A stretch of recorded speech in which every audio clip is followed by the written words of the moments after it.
What park-like is embedded in the name. So it's park-like, and it's meant for people to enjoy the outdoors.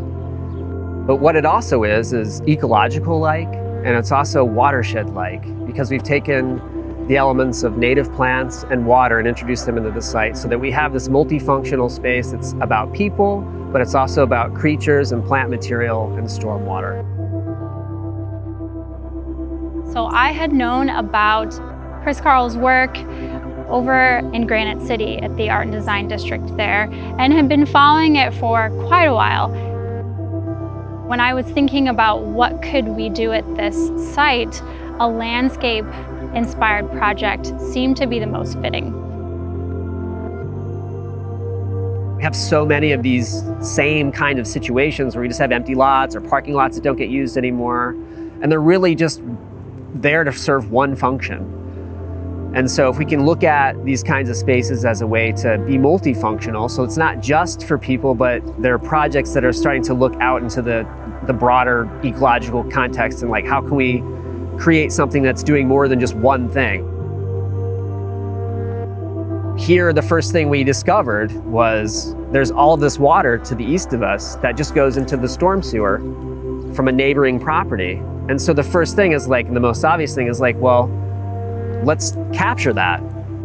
Let's use that as leverage to do something different here, to create a different kind of ecology here than just a mown lot.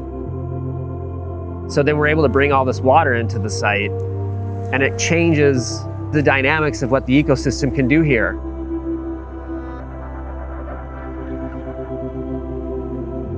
The process of digging did two things. First, we discovered the building here. So we've discovered what became a really important and prominent building material, which is all these bricks and rocks.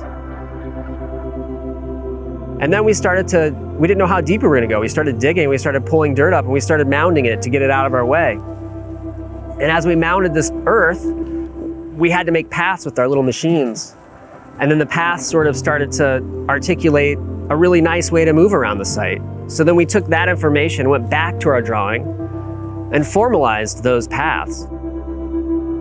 So that was a really interesting way of working. We would hit these moments in this project where we'd say, okay, we like the pathways. Let's make that decision. Or yes, let's keep all the material on site. We can't believe that you discovered these architectural elements. Let's integrate them. And so it was really this beautiful, unique collaborative process where the Pulitzer staff was able to work really closely with Chris Carl and his team because they were here on site. And really it just felt like an extension of our team. It's such a unique opportunity where he wasn't just a designer and a builder, but he was able to express himself more as an artist, as a creative practitioner. Virtually all of the plant material here was grown in Granite City at the Granite City Art and Design District, where we have a nursery project going on there.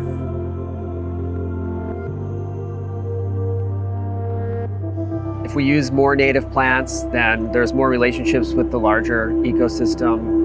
We're using them to encourage that kind of activity. We want it to be as naturalistic as possible.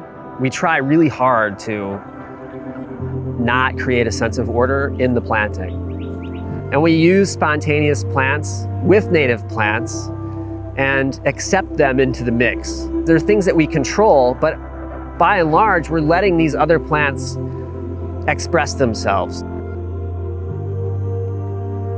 This garden that you see at Park-like, is going to be a very different garden 5 years from now, because in this garden we've placed oak trees and woodies that'll start to come up and start to dominate, and there'll be this succession of things. So one year it'll be dominated by a particular plant because that's the thing that's sort of surviving now, but as other plants kind of push against it, other plants create different types of pressure or shade other things out, then the garden will have a very different character.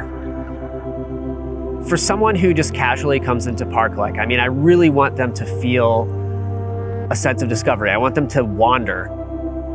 We have this confusing network of paths here that I think is really fun, and it gives you a lot of different perspectives on the place where you are.